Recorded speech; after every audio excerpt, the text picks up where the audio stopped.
बेशक ही आपस में दिखाएं आपको कि बहुत हल्ला मचा रहे हैं, एक दूसरे को खूब गाली दे रहे हैं, एक दूसरे से झगड़ रहे हैं, लेकिन अंदर से ये सारे के सारे एक ही हैं। बीजेपी और ये केजरीवाल आम आदमी पार्टी एक ही है। ये वही धोखा है जो बाकी और सरकारें, मोदी सरकारें और उत्तर प्रदेश में योगी सरकारें जो दे रही हैं, जनता को धोखा दे रहे हैं। क्या वो पैसा उसी पैसे का जो शेड्यूल कास्ट का था, इस वीकर सेक्शन का था, क्या उसी पैसे से आप बिजली और पानी फ्री दे रहे हैं? और मोदी से बड़ा तो झूठा इस धरती पर कोई नहीं होगा। ठेकेदार और सरकार दोनों बीच के, उस बीच में जो दलाली ले रहे हैं उस दलाली को बांट लेते हैं, खा लेते हैं। लोकतंत्र में नहीं बोलेंगे तो कब बोलेंगे और किसके खिलाफ बोलेंगे? कहीं आपको अयोध्या जाने की जरूरत नहीं है, किसी मंदिर जाने की जरूरत नहीं है, किसी मस्जिद जाने की जरूरत नहीं है, कहीं किसी गुरुद्वारे आपको जाने की जरूरत नहीं है, अगर आप ईमानदारी से अपने कर्तव्य का पालन करते हैं। तो उसकी सच्चाई ये है कि उस आंदोलन के पीछे कांग्रेस गवर्नमेंट को हटाने के लिए पूरा का पूरा जो अमला था वो आरएसएस का लगा हुआ था, और ये केजरीवाल वहीं से पैदा हुआ है। उससे पहले तो कौन केजरीवाल को जानता था?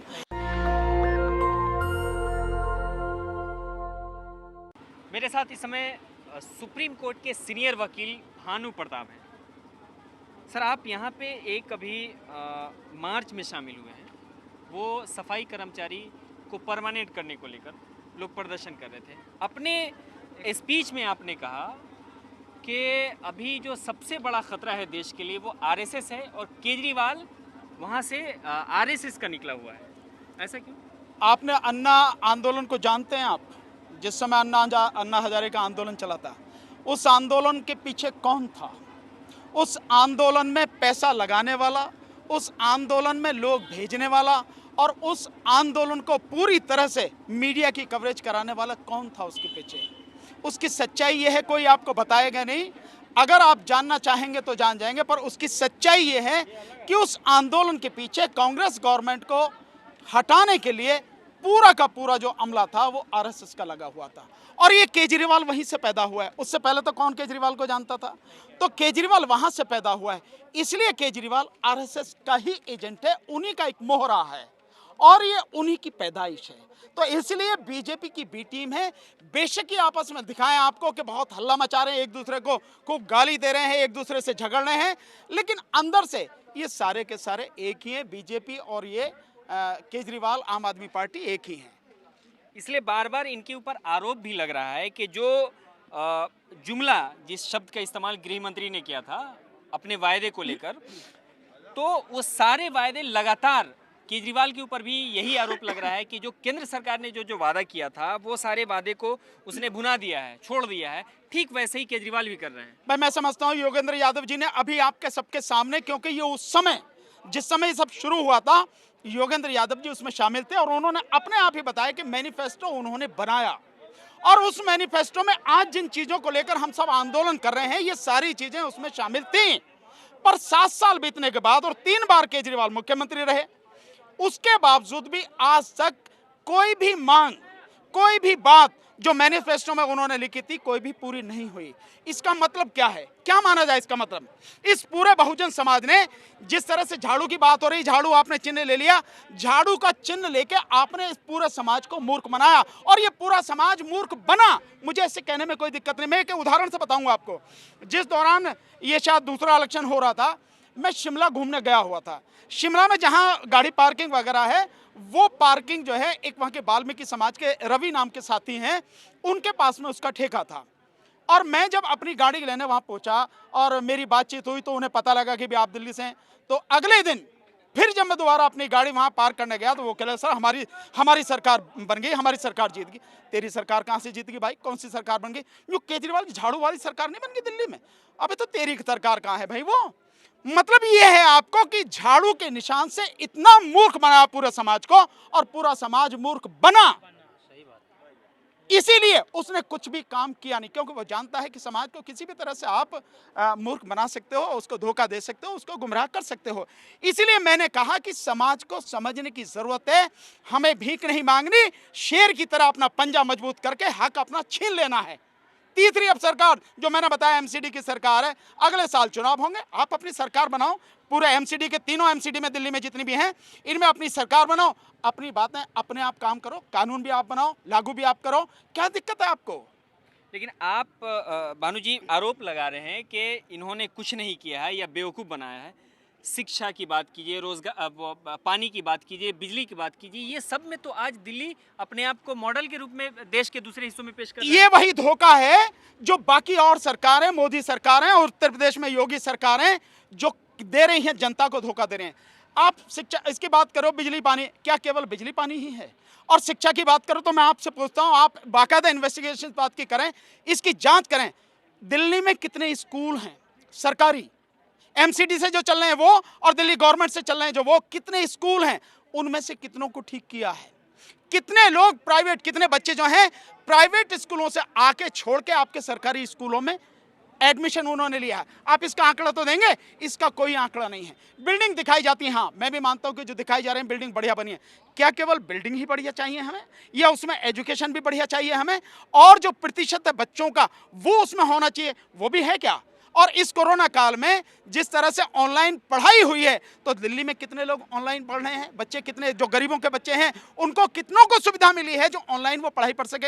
एक बात। दूसरी बात, इसी में आप देख रहे हैं 28,000 करोड़ रुपया जो केजरीवाल सरकार ने अब तक किया है। हालांकि मेरे पास जो इन्फॉर्मेशन है पिछले जो 5 साल का टर्न था उसकी आरटीआई से इन्फॉर्मेशन है। मैं समझता हूं कपिल साहब ने और निकलवाई होगी इन्फॉर्मेशन इस 1 साल की पिछले की, तो 28,000 होगा। उस समय 23,000 करोड़ रुपया पिछले 5 साल में एलोकेट किया था एससी सब प्लान के लिए, और मात्र 3% उसमें लगा। ये आरटीआई की इन्फॉर्मेशन है, मेरे पास रखी आरटीआई। तो 3% लगा तो 97% कहां गया? 97% पैसा कहां गया? क्या वो पैसा उसी पैसे का जो शेड्यूल कास्ट का था, इस वीकर सेक्शन का था, क्या उसी पैसे से आप बिजली और पानी फ्री दे रहे हैं? क्या उसी पैसे से आप स्कूल की बिल्डिंग वगैरह बना रहे हैं और आप दुनिया को दिखा रहे हैं और एक पूरे समाज का हक मार के दिखा रहे हैं आप? क्या उसी पैसे से आप ये दिल्ली में और दिल्ली के बाहर यूपी में है, पंजाब में है, जहां चुनाव आप लड़ने की तैयारी कर रहे हैं, उत्तराखंड में, वो जो प्रचार आप कर रहे हैं, क्या उसी में से वो पैसा इस्तेमाल किया जा रहा है? इस बात का जवाब कौन देगा? इस बात का जवाब केजरीवाल को ही देना पड़ेगा, केजरीवाल सरकार को देना पड़ेगा। अन्यथा बिल्कुल साफ है कि वो पैसा आपने डाइवर्ट करके अपनी मौज मस्ती के लिए, या यूं कहो कि अपने प्रचार प्रसार के लिए आपने वाहवाही लूटने के लिए आपने इस्तेमाल किया है। आप तो सुप्रीम कोर्ट के वकील हैं। केजरीवाल से जब पूछा जाता है मैनिफेस्टो के सवालों के किए हुए वादे के बारे में, तो वो बार बार एक ही बात बोलते हैं कि मेरे हाथ बंधे हुए हैं। तो फिर वादा क्यों किया आपने? अगर आपके हाथ बंधे हुए हैं, आप मूर्ख तो नहीं हो, आप इनकम टैक्स डिपार्टमेंट में रहे हो, पढ़े लिखे व्यक्ति हो, आप सोशल एक्टिविस्ट भी रहे हो, तो जब आपको ये सारी चीजें मालूम थी, फिर वादा क्यों किया आपने? आप उसमें एक क्लॉज लगाते, अगर सुप्रीम कोर्ट मुझे परमिशन देगी या सुप्रीम कोर्ट ने हक में फैसला किया तो मैं लागू कर पाऊं। आप ये लिखते ना, आपने ये तो नहीं किया। आपने दिल्ली को जो है या राज्य का दर्जा देने के बाद जब आप जानते हैं सारी चीजें, तो आपको उसी तरह से बात करनी चाहिए थी, आपने नहीं की। तो इसका मतलब साफ है कि आप जनता को मूर्ख बना रहे हैं, जनता को पागल बना रहे हैं, गुमराह कर रहे हैं, उसे धोखा दे रहे हैं। तो सत्ता में आने के लिए तो सारी पार्टी करती है। ये केंद्र सरकार ने भी, जो अभी मौजूदा सरकार है, मोदी सरकार केंद्र में, उन्होंने भी बहुत सारे वादे किए थे। नहीं, मोदी सरकार तो झूठों से, मतलब उससे बड़ी झूठों की सरकार नहीं हो सकती, और मोदी से बड़ा तो झूठा इस धरती पर कोई नहीं होगा जिसने जनता के साथ में इतना बड़ा धोखा किया, इतना झूठ बोला और गुमराह किया।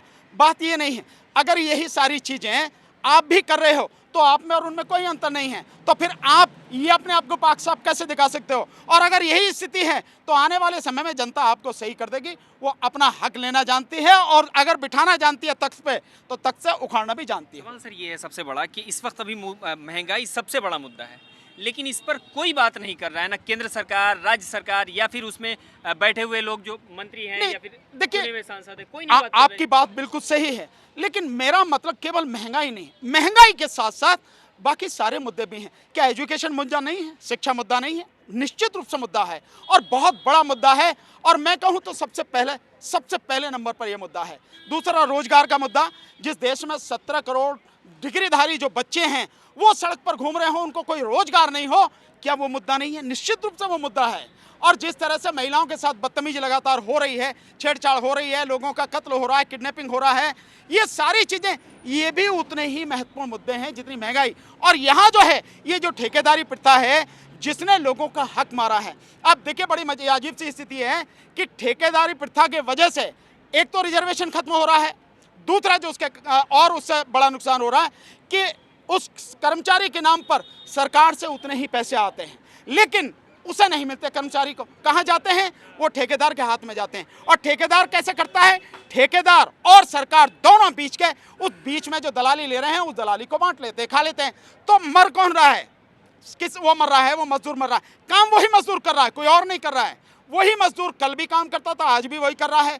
उसके होते हुए भी उसे उसका हक नहीं मिल रहा। आखिरी सवाल, भानु प्रताप को डर नहीं लग रहा है इस वक्त अभी ऐसा बोलते हुए? ये इसलिए मैं पूछ रहा हूँ कि आज इतना मुखर होके सरकार के विरोध में कोई नहीं बोल रहा है, और जो बोल रहा है या तो उसके ऊपर केस कर दिया जा रहा है, गाड़ी चढ़ा दी जा रही है, या थाने में मार दिया जा रहा है। इससे फर्क नहीं पड़ता है। किस बात का डरना है यार? सरकार ही तो है ना। अगर सरकार के खिलाफ नहीं बोलेंगे, लोकतंत्र में नहीं बोलेंगे, तो कब बोलेंगे और किसके खिलाफ बोलेंगे? ये बिना किसी डर के हर किसी को बोलना चाहिए, बिना किसी झिझक के हर किसी को बोलना चाहिए। अगर आप बोलोगे नहीं तो आपको कुछ मिलेगा नहीं। ये जानना चाहिए, एक बहुत बेसिक सिद्धांत है कि माँ भी जब तक बच्चे को दूध नहीं पिलाती जब तक वो रोता नहीं है। तो ये तो आपके हकों की बात है। और इसमें अगर मर भी जाएंगे तो मैं क्या अकेला मरूंगा? मैं केवल, या इसमें इससे पहले लोगों ने अपनी कुर्बानी नहीं दी है। इस देश में जब भी आप हक की लड़ाई लड़ेंगे, न्याय की लड़ाई लड़ेंगे, जब भी आप लोगों के लिए संघर्ष करेंगे, देश को बचाने की आवाज़ उठाएंगे, ये तो मारने मरने का जो सिलसिला है तो चलता रहेगा। मैं भी अगर उसमें मर जाऊंगा और मेरे मरने के बाद भी अगर लोग जग जाएं, लोग खड़े हो जाएं, जन आंदोलन खड़ा हो जाए, तो मैं समझूंगा मेरा मरना सफल हुआ। और मरना तो मुझे एक दिन है ही, चाहे आज मरूं या कल मरूं या कभी भी मरूं। जिस दिन तक मौत मेरी आई नहीं उस दिन तक कोई नहीं बिगाड़ सकता, और जिस दिन मेरी मौत आई है उस दिन कोई बचा नहीं सकता। पर जब तक जिंदा हूं, जब तक सांस में सांस चलती है, गलत बातों के खिलाफ, अन्याय और अत्याचार के खिलाफ और सरकार की गलत नीतियों के खिलाफ पूरी ईमानदारी से और मजबूती के साथ संघर्ष करता रहूंगा। आखिरी सवाल एकदम, आज आप लोग आए हैं केजरीवाल जी के घर पे झाड़ू देने कि एक हम उनको किए हुए वादे को याद दिलाएंगे। वो तो अयोध्या दर्शन के लिए गए हुए हैं। यही नौटंकी करते हैं और क्या है? अयोध्या में जा रहे हो? अरे आपको अयोध्या या कहीं भी जाने की जरूरत नहीं है। आप जिन लोगों ने आपको चुन के भेजा है, आप उनका हक उन्हें दे दीजिए, उनके साथ में न्याय कीजिए, बस। इसके अलावा किसी चीज़ की ज़रूरत नहीं है। ये अन्याय अत्याचार जो आपकी आंखों के सामने हो रहा है, आप इसे बंद कीजिए, और इसके लिए दूसरों पर दोषारोपण जो है वो बंद कीजिए। कहीं आपको अयोध्या जाने की ज़रूरत नहीं है, किसी मंदिर जाने की ज़रूरत नहीं है, किसी मस्जिद जाने की ज़रूरत नहीं है, कहीं किसी गुरुद्वारे आपको जाने की ज़रूरत नहीं है। अगर आप ईमानदारी से अपने कर्तव्य का पालन करते हैं, और अगर आप ये नहीं करते हैं, लोग आपके यहाँ आए हैं, अपनी बात कहने आए हैं, लोकतंत्र में सरकार को अपनी बात बताने आए हैं, और आप अयोध्या में जा रहे हैं, तो इसी से पता लग जाता है कि आपको जनता की कोई फिक्र नहीं है, कोई कदर नहीं है। इसीलिए मैं आपके माध्यम से जनता से अपील करता हूं कि आने वाले 2022 में जो चुनाव होगा, इसका जो कॉरपोरेशन का, उसमें सब सरकारों को उखाड़ के फेंको। बहुत शुक्रिया। ये हमारे साथ भानु प्रताप थे, जो सुप्रीम कोर्ट के सीनियर वकील हैं। इससे पहले भी हमने जब इस मुद्दे से जुड़े हुए इस मुद्दे पे बात किया योगेंद्र यादव से, तो उन्होंने साफ तौर से कहा कि संविधान पढ़ाने से अच्छा है कि संविधान को लागू किया जाए। भानु प्रताप भी यही बोल रहे हैं कि मंदिर मस्जिद जाने के बजाय अगर यहाँ के गरीब, यहाँ के मजदूर, यहाँ के किसान के हक की आप अदायगी करेंगे, जो आपकी जिम्मेदारी है, जिसके लिए संवैधानिक पद पे लोगों ने चुनकर आपको बैठाया है, वो ज़्यादा बेहतर है। सहयोगी आशीष के साथ मैं जसीम उल हक, नेशनल दस्तक, दिल्ली। नेशनल दस्तक की आपसे गुजारिश है कि अगर इसको बचाना चाहते हैं तो नेशनल दस्तक को सब्सक्राइब करने के लिए रेड कलर के सब्सक्राइब बटन को दबाएं, फिर बेल आइकन की घंटी दबाएं। नेशनल दस्तक को बचाने के लिए बहुत ज़रूरी है कि हर खबर को शेयर करें, लाइक करें, कमेंट जरूर करें।